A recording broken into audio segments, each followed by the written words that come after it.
사람들을 만날 때 처음에서 두 번째 만남까지 좀 있고, 그 이유는 나와 정말 맞는 사람 외에는 실증 정도가 아니고 흥미가 떨어져요. 제가 너무 사람을 까다롭게 만나는 걸까요? 그래서 인간관계가 좁고 깊은 편이에요. 근데 이거는 뭐 나쁘지 않을 것 같은데? 뭐 굳이 뭐 계속 만나야 되나? 맞는 흥미가 떨어지는 사람을? 뭐 사업가도 아니고 뭐 사업을 하거나 뭐 이러면 뭐 약한 관계, 약한 결속의 관계도 맺을 필요가 있죠. 근데 뭐 일반적으로는 나쁘지 않은 것 같아요. 근데 이제 여기에 숨은 다른 의미가 있다면 좀 찾을 필요는 있죠. 그러니까 내가 처음이랑 두 번째 만남에서 텐션이 너무 높은 거야. 예를 들어서 텐션이 너무 높아. 그래서 유지를 못해. 그래서 더 만나기가 힘든 걸 수도 있어요.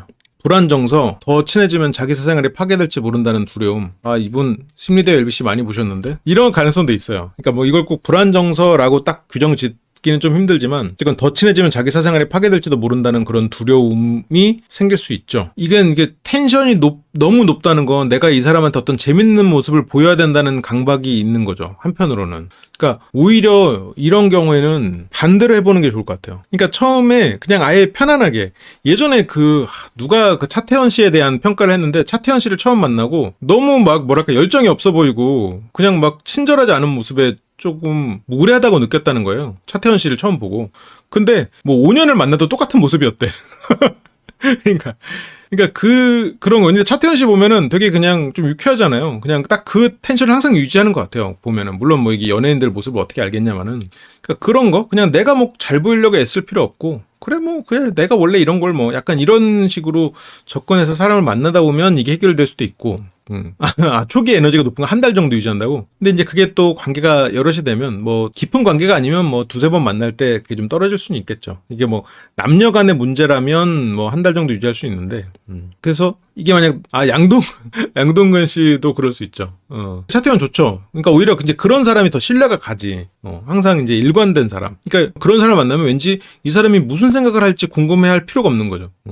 그러니까 그런 건 좋죠. 편하고. 그래서 일단 내 원래 텐션을 유지한다. 이것도 하나의 방법일 것 같고, 원래 텐션 유지하기. 그리고 항상 유쾌해 보이고 싶었다. 그랬을 수 있죠. 그러니까 내가 좀 유쾌하지 않고 좀 뭐 침묵이 있어도 괜찮다. 그런 쪽으로 좀 생각해 보면 좋을 것 같아요. 그래서 내가 그냥 자연스러운 표현을 할 수 있다면 조금 더 인간관계가 넓어질 수는 있는데, 근데 다시 처음으로 돌아가서 인간관계가 넓은 건 그렇게 큰 의미가 있는 건 아니다. 인간관계가 좁고 얕은 게 문제인데 좁고 깊다? 이거는 아주 좋은 것 같다. 뭐 그런 생각이 저는 뭐 듭니다.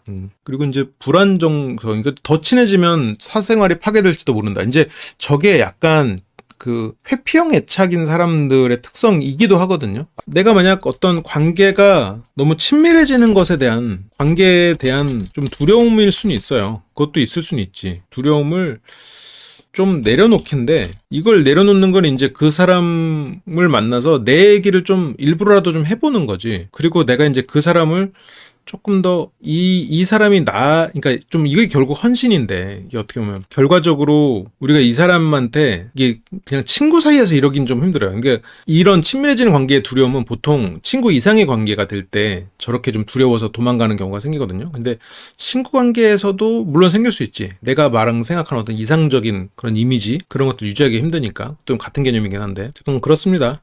텐션을 유지하는 것, 그리고 관계가 친밀해지는 것에 대해서 좀 두려움을 버리고, 그러니까 상대를 결국 믿고 헌신하는 건데, 이것까지 갈 필요가 있을까? 왜냐면 인간관계가 없어요. 뭐 외로워요. 항상 그 이성과 관계를 맺지를 못해요. 이러면 지금 제 말까지 가서 그런 솔루션이 나와야 되는데, 그냥 인간관계가 좁고 깊다 이러면 그냥 원래 텐션을 유지한다, 이 정도로도 솔루션이 될 수 있을 것 같아요. 흥미가 떨어진다는 건 좀 더 자극적인 사람을 원하는 것? 그러니까 흥미가 떨어진다는 말로만 보면 자극적인 사람을 원하는 것처럼 보이는데, 저게 내가 힘들어서 흥미가 떨어진다고 생각을 만들어버리는 케이스이지 않을까, 그런 생각이 들어요. 자극적인 사람을 원하는 거라면 나와 정말 맞는 사람 외에는 이라고 안 했을 거예요. 그 이후부터는 진짜로 뭐 재밌거나 뭐 신기하거나 그런 표현을 썼을 텐데, 지금 나와 정말 맞는 사람 외에는 흥미가 떨어진다고 때문에, 그러니까 나와 맞는 사람은 어떤 사람이야? 내가 편한 사람이야. 그렇기 때문에 내가 편하고 익숙한 사람, 익숙하게 느껴지는 사람, 좀 자연스럽게 만날 수 있는 사람이 아마 저게 나와 정말 맞는 사람이라는 표현일 거란 저는 생각을 했거든요. 이제 그러다 보니까 저게 흥미가 떨어진다는 거는 실은 나와 정말 맞는 사람과 흥미가 떨어진다는 거는 물론 뭐 문장적으로 사무는 아닌데 문장적으로 말이 안 되는 건 아닌데 저렇게 의미를 조금 더 깊이 들어가 보면 살짝 모순이 있잖아요. 그래서 이제 저는 텐션 문제가 아닐까 그런 생각을 좀 했습니다.